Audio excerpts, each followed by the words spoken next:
Good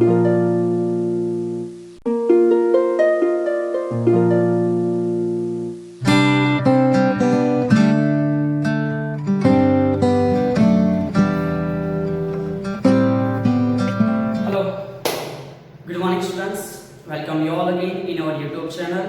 chapter number 1 જે આપણે ભણી રહ્યા છે એની ચર્ચા આજે આપણે અહીંથી હજુ આગળ વધારશું.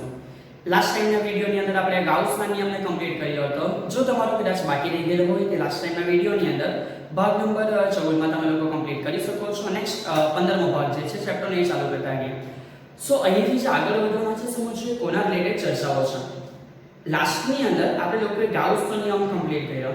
ગાઉસનો નિયમ હતો એકદમ સિમ્પલ છે, રાઈટ? કે સમજો કે કોઈ બી બંધ પૃષ્ઠ હતું અથવા કોઈ પૃષ્ઠ હતું એના રિલેટેડ આપણે ચર્ચાઓ કરી હતી. એ પૃષ્ઠની સાથે સંકળાયેલું ફ્લક્સ એ આપણને ગાઉસનો નિયમ આપે. સો એ પણ જોઈએ કે જે ગાઉસનો નિયમ છે એ કઈ રીતે હતો. તો કે ગાઉસના નિયમ માટે આપણને એડ્રીએનમાં એવું એક સમીકરણ મળ્યું કે sir phi flux is equal to sigma q upon epsilon 0. એટલે કે સમજો કે કોઈ પૃષ્ઠ છે, રાઈટ? એ પૃષ્ઠ પર કંઈક વિદ્યુતભાર ઘેરાયેલો છે. તો સમજો કે અત્યારે આપણે એવું કહીએ કે q1 છે, q2 છે અને વિદ્યુતભાર q3 છે. તો અત્યારે એવું કહી શકાય કે આ પૃષ્ઠની અંદર ઘેરાયેલો વિદ્યુતભાર 3 છે, q1 q2 અને q3. સો સિગ્મા q એટલે ટોટલ વિદ્યુતભાર, મતલબ કે ત્રણે ત્રણ વિદ્યુતભારોનો સરવાળો. હા, કોઈ વિદ્યુતભારની બહાર હોય તેને આની અંદર આપણે લોકોએ સરવાળા માટે ધ્યાનમાં લેવાના નથી, એટલે કે ઇન્ક્લુડ નથી કરવાના. છેદમાં એપ્સિલોન 0 છે, આપણે લોકો માહિતગાર છે. એપ્સિલોન 0 એટલે શૂન્યાવકાશની permittivity value. Try to recall in માઇન્ડમાં ક્લિયર હોવું જોઈએ, બીકોઝ બહુ જરૂરી વસ્તુ છે. દાખલાઓ ચાલશે તેમ તેમ એ બધી વસ્તુની અગત્યતા સમજાતી જશે. સો આ તમારા માઇન્ડમાં સેટ છે. પણ બીજું સમજો કે આના સાથે જ આપણે ફ્લક્સ માટે આ પણ ભણી લીધેલું છે. સો એ પણ યાદ હોવું જોઈએ કે phi is equal to આપણે ભણીને આવેલા છે કે સર E into A એટલે કે વિદ્યુત ક્ષેત્ર અને જે ક્ષેત્રફળ છે પૃષ્ઠ માટે એ બેનો કયો ગુણાકાર છે તે અદિશ ગુણાકાર, અને એનાથી પણ આપણને શું મળે છે? ફ્લક્સ મળે છે. હવે અહીંથી આપણે નેક્સ્ટ અગાડી જે થિયરીનો આખો પાર્ટ છે, જેમ કે 4 થિયરીનો એક સેશન છે. એ 4 થિયરીઓમાંથી એક થિયરીઓ આપણે જોતા જશું. સમજો કે એની શરૂઆત કેવી રીતે થશે. તો કે એક્ચ્યુઅલી એની શરૂઆત આ રીતની છે કે આપણે જે ગાઉસનો નિયમ ભણેલા છે એ ગાઉસનો જ નિયમ છે, પરંતુ એ ગાઉસના નિયમના ઉપયોગો કે એનો ઉપયોગ આપણે કઈ કઈ જગ્યાએ કરી શકશું. તો એના ઉપયોગ દ્વારા આપણા ચેપ્ટરની અંદર કવર કરવામાં આવેલી છે 4 થિયરી. એમાં સૌથી પહેલો ઉપયોગ છે કે સમજો કે કોઈ કદાચ અનંત લંબાઈનો તાર હોય. સો સિમ્પલ વસ્તુ સમજો, અનંત લંબાઈનો તાર લઈએ, કદાચ કોઈ નળાકાર લઈએ, સમથિંગ આ રીતે. અત્યારે આ એક પરિમિત લંબાઈ છે, મતલબ કે એની લંબાઈ તમે માપી શકો છો, બટ જસ્ટ એઝ્યુમ કરી શકાય ને, ફિઝિક્સ છે. સો સમજો કે આની લેન્થ અને આની લેન્થ ઇન્ફિનિટી છે. તો અનંત લંબાઈના તાર વડે જો એ સમગ્ર રીતે વિદ્યુતભારિત થયેલો હોય તો કેટલું વિદ્યુત ક્ષેત્ર ઉદ્ભવશે એ આપણે પહેલું કામ ફાઇન્ડ આઉટ કરવાના છે. કોના ઉપરથી? એટલે કે ગાઉસના નિયમ પરથી. સો સમજતા જાઓ, ગાઉસનો નિયમ છે, એના ઉપયોગો ચોપડીમાં ટોટલ 4 પ્રકારના ઉપયોગ મેન્શન થયેલા છે. એમાંથી આપણે પ્રથમ પ્રકારની વસ્તુ જોવાના અનંત લંબાઈ. એક અનંત લંબાઈનો એક વિદ્યુતભારી સળિયો છે. ઓકે, હવે તમે એને વિદ્યુતભારી સળિયો બોલો, નળાકાર બોલો, વાંધોની આઈડિયા આવતો જશે. ધીમે ધીમે સમજતા જાઓ. તો અનંત લંબાઈનો એક વિદ્યુતભારી સળિયો છે, અને એ વિદ્યુતભારી સળિયાના કારણે કેટલું વિદ્યુત ક્ષેત્ર ઉદ્ભવે છે એ ઉદ્ભવતું વિદ્યુત ક્ષેત્ર આપણે શોધવાનું છે, અને એ આપણા ગાઉસના નિયમ દ્વારા આપણે મેળવશું. સો એનો પહેલો ઉપયોગ થશે. ક્લિયર? સો કામ ચાલુ કરતા જશું, અને એ કામ ચાલુ કરવા માટે પહેલા પદ્ધતિ જોઈ લો. પદ્ધતિ બહુ સિમ્પલ છે, સમજો કઈ રીતે. સૌથી પહેલા આપણે phi એટલે કે ફ્લક્સ ફાઇન્ડ આઉટ કરવાનું ચાલુ કરશું. ધીમે ધીમે આઈડિયા આવશે કે કેવી રીતે શોધવાના છે, રાઈટ? એ ફ્લક્સ મળી જાય, તે ફ્લક્સ આપણને મળશે ત્યારે સમજો કે અંદર E into A એટલે કે વિદ્યુત ક્ષેત્ર ઓલરેડી હશે. ક્લિયર? અને ત્યાર પછી જસ્ટ એ મળી જાય ત્યારે આપણે phi નું સમીકરણ મૂકવાના છે કે સિગ્મા q એટલે કે જેટલો બી કંઈક વિદ્યુતભાર હોય એ q upon epsilon 0, અને આ બાજુ આપણને કંઈક એવું મળેલું હશે જેમાં E અને A નું કંઈક મૂલ્ય હશે. તો ફાઇનલી અહીંયાથી નેક્સ્ટ અગાડી આપણે લોકો જે વિદ્યુત ક્ષેત્ર E છે એની વેલ્યુને જસ્ટ ડિરાઈવ કરી લેશું. સો પદ્ધતિ એકદમ સિમ્પલ છે, પણ એને ધીમે ધીમે આપણે લોકો સમજવાનું ચાલુ કરશું. ઓકે, સો કામ સ્ટાર્ટ કરતા જશું.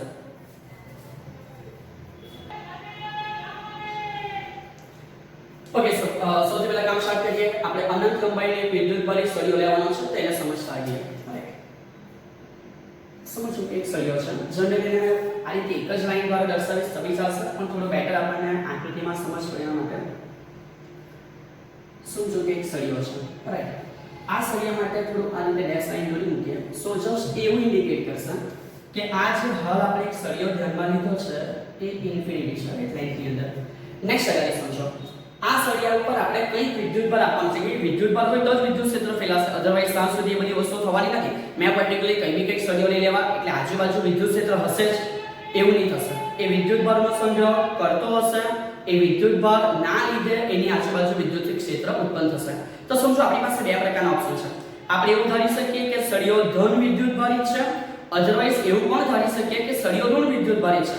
બંને પ્રકારના ફેક્ટર લઈને તમે સેમ કેલ્ક્યુલેશન કરી શકશો, કોઈ ઇશ્યુ નહીં આવશે, રાઈટ. પણ અત્યારે બુક્સ પ્રમાણે આપણે કામ ચાલુ કરતા છીએ કે જે સળિયો છે સમજો કે પોતે ધન વિદ્યુતભાર ધરાવતો છે, રાઈટ. ઓકે, સો જોતા ગયા આપણે ઓલરેડી એવું ધારી લઈએ છીએ કે આ સળિયો પોતે કંઈક ધન વિદ્યુતભારિત છે, રાઈટ. હવે સમજો કે કંઈક ધન વિદ્યુતભારિત છે. આવો શબ્દ ક્યાં બોલ્યો છો?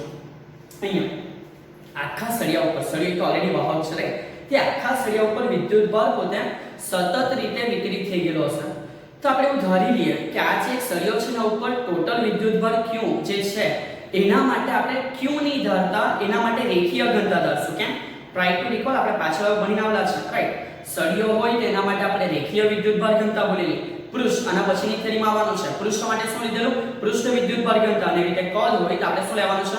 કદ વિદ્યુતભાર ઘનતા. સો જસ્ટ અત્યારે આપણે આ સળિયા માટે એવું ધારી લેશું કે આ જે સળિયા આપણી પાસે છે એ સળિયા માટે, રાઈટ, એ સળિયા માટે આપણે એક નાની ક્વોન્ટિટી ધારી લેશું. ધારો કે સળિયાની રેખીય વિદ્યુતભાર ઘનતા, એ જે રેખીય વિદ્યુતભાર ઘનતા છે એ આપણે કેવી ધારી લેવાના છે? તો કે લેમ્બડા છે.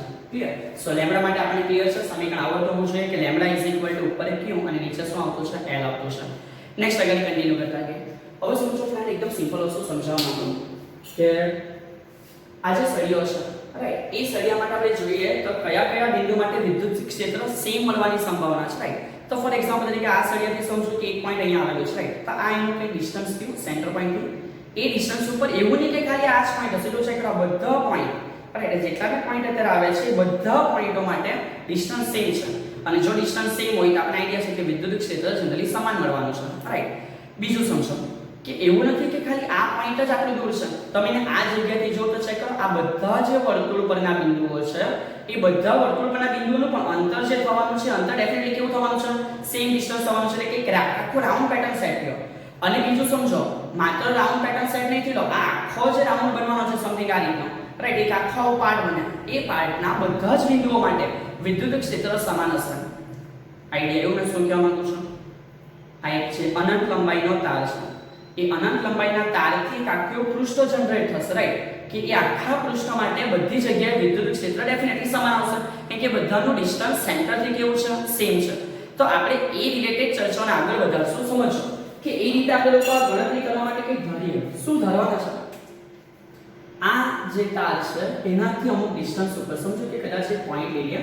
ફોર એક્ઝામ્પલ તરીકે અત્યારે મેં એક પોઈન્ટ લેમ છું અહીંયા આ જગ્યાએ કોઈ બિંદુ છે, સમજો બિંદુનું હું કઈ બી નામ આપી શકું. ફોર એક્ઝામ્પલ તરીકે P કહી દઉં છું, રાઈટ. તો એટલા જ અંતર ઉપર મને બીજું બી એક બિંદુ મળે, સમજો કે કદાચ એને P' બેઝ હતો. એવી રીતે ઘણા બધા બિંદુ મળે. એવું નથી કે ઉપર જ મળે, એ નીચે પણ મળશે. એવું નથી કે નીચે જ મળે, સામે પણ મળે અને પાછળ પણ મળે. બધા ડિસ્ટન્સ કેવું થાય? સેમ. તો એ રિલેટેડ આપણે એવું કહી શકીએ કે આટલા અંતરે એક નળાકાર પૃષ્ઠ તૈયાર થશે. સમજો મેં દોરું છું, આઈડિયા આવી જશે કે આ ડિસ્ટન્સ ઉપર એક નળાકાર પૃષ્ઠ રેડી થશે અને એ નળાકાર પૃષ્ઠના બધા જ બિંદુઓના જે અંતરો છે એ કેન્દ્રથી સમાન અંતરે આવેલા હશે. અને આ બધા જ નળાકાર પૃષ્ઠના બિંદુઓ કેન્દ્રથી સમાન અંતરે છે, એટલે ડેફિનેટલી આ નળાકાર ઉપર આપણને જેટલા બી બિંદુ જોવા મળે એ દરેક બિંદુ ઉપર સમજો કે ને P કેમ છું, P' કેમ છું, Q કેમ છું, Q' કેમ છું, ઉપર લેમ છું, નીચે લેમ છું, આ બધા માટે વિદ્યુત ક્ષેત્રનો આન્સર સેમ જ આવવાનો છે, બીકોઝ જે સળિયો છે અનંત લંબાઈનો છે અને વિદ્યુત ભાર બધે એક સમાન રીતે સતત પથરાયેલો છે. તો અહીંયાથી આપણે એક આ રીતે પૃષ્ઠ ધારી લીધું અને સિમ્પલ છે કે ગાઉસનો નિયમ આ પૃષ્ઠ માટે આપણે એપ્લાય કરતા જશું. એથી તમે આ નળાકાર પૃષ્ઠને હલ ગાઉસિયન પૃષ્ઠ પણ બોલવું હોય તો બોલી શકો, પણ આપણે ખોટું ચર્ચાઓને ગૂંચવવાના નથી. નળાકાર પૃષ્ઠ છે એવું ધ્યાનમાં લેવું. મીન આટલું સમજાઈ જાય તો હવે થીસીસ બહુ સિમ્પલ છે. સમજો આપણે જે આ નળાકાર પૃષ્ઠ લીધો ને એ નળાકાર પૃષ્ઠ માટે આપણે પહેલા ટોટલ ફ્લક્સ ફાઇન્ડ આઉટ કરશું. ટોટલ ફ્લક્સ એટલે શું? તો કે સમજો આ નળાકારને મેં એવું કહી શકું કે પોતે 3 ભાગોમાં વહેંચાયેલો છે. કેમ કયા 3 ભાગ પડે? તો સર બહુ સિમ્પલ છે ને, એમાં તમે ક્લિયર નહીં કરો આઈડિયા આવી જાય. આ જે દેખાતું છે ને આખું સિલ્વર પાર્ટ એને એની વક્ર સપાટી કહેવાશે. નળાકારની કઈ સપાટી કહેવાય? વક્ર સપાટી. આ પાર્ટ દેખાય એવું કહેવાય કે જનરલી ડીસી લેંગલ આપણે એને ઢાંકણું બોલી શકીએ, રાઈટ? સો આ એનું પ્રથમ ઢાંકણું થયું જો બંધ હોય તો, રાઈટ? અને સિમિલરલી આ એનો સેકન્ડ પાર્ટ, થર્ડ પાર્ટ થયો. સો ટોટલ ને આ રીતે નળાકારને 3 ભાગમાં વહેંચી શકો. આ પહેલો ભાગ એને બોલાય નળાકારની કઈ સપાટી? વક્ર સપાટી. આ સેકન્ડ અને આ જે છે કયો છે? થર્ડ છે. તે 3 વસ્તુઓ માટે સૌથી પહેલા આપણે ફ્લક્સ ફાઇન્ડ આઉટ કરશું. તો સમજતા જાઓ કઈ રીતે. ધારો કે સળિયાની રેખીય વિદ્યુતભાર ઘનતા લેમ્ડા છે. પછી આપણે આ ગાઉસિયન પૃષ્ઠ ધ્યાનમાં લઈએ તો સમજો જે ગાઉસિયન પૃષ્ઠ છે એ ગાઉસિયન પૃષ્ઠ માટે આપણે અહીંયા 2 વસ્તુ માઇન્ડમાં બીજી સેટ કરશું કે એના માટે જે ટોટલ વિદ્યુતભાર છે, સમજો કે આટલા પાર્ટની અંદર ઘેરાયેલા કુલ વિદ્યુતભારની ક્વોન્ટિટીને આપણે Q કહીએ, રાઈટ? અને આ જે આપણે ગાઉસિયન પૃષ્ઠમાં જે નળાકાર બનાવેલો છે એની કઈ લંબાઈ થશે? તો સમજો કે એની લંબાઈને હાલ હું L કહી દઉં છું.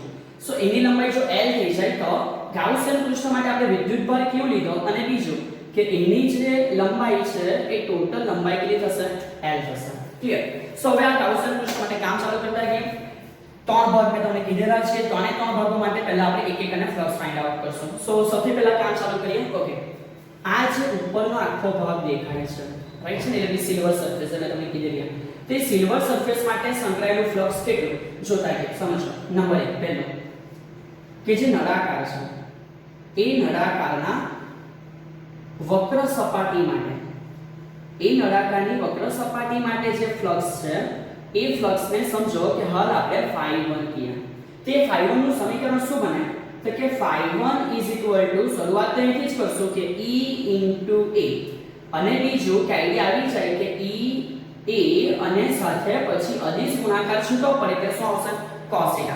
મેઈન આ જ તમારું કામ છે કે થીટાની વેલ્યુ ફાઇન્ડ આઉટ કરો. બીજું બધું સેમ છે, આઈડિયા આવી જશે. સમજો કે E અને A કા છે, બહુ અગત્યની વસ્તુ છે. આ ધન વિદ્યુતભાર છે ને, આપણે અત્યારે આ વક્ર સપાટી ઉપરનો ભાગ જોતા છે. ફરી પાછું કેમ છું, આ એની સેન્ટર લાઈન છે, આ વક્ર સપાટી છે અને એ વક્ર સપાટીની ઉપરનો ભાગ આપણે આ રીતે જોશું. ઓપ્સો તો મને સમજી શકતા હશો. ઓકે ને? અગેન એકવાર રિપીટ કરી લેજો, ચેક કરતા જાઓ. ધન વિદ્યુતભાર છે ને, ધન વિદ્યુતભાર હોય તેનું વિદ્યુત ક્ષેત્ર ડેફિનેટલી બહાર જ હોય. એટલે આ એનું વિદ્યુત ક્ષેત્ર E ની ડાયરેક્શન છે ધન વિદ્યુતભાર માટે. પણ જ્યારે મેં પેલો આખો નળાકાર છે એને આ સેન્ટર પોઈન્ટ થી વક્ર સપાટી જ્યારે મારે જોવાની છે ત્યારે વક્ર સપાટી ઉપરની બાજુએ છે. સો આ મારા ક્ષેત્રફળનો સદિશ થયો, એ પણ લંબ રૂપે ક્યાં જાય છે? ઉપર જાય છે. ઓકે, સો અહીંયાથી સમજો કે આ પર્ટિક્યુલરલી કોઈ નાનો એરિયા આપણે લોકોએ જો ડિસાઈડ કર્યો હોય તો આનો જે ક્ષેત્રફળ છે એ ક્ષેત્રફળનો સદિશ પણ ઉપર જ હોય વક્ર સપાટી માટે.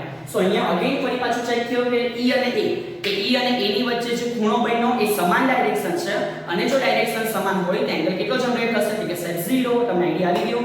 સો અહીંયાથી હું કહી શકું કે જે E છે અને જે A છે એ સમાંતર છે. સમાંતર છે એટલે થીટાની વેલ્યુ 0 થઈ જશે.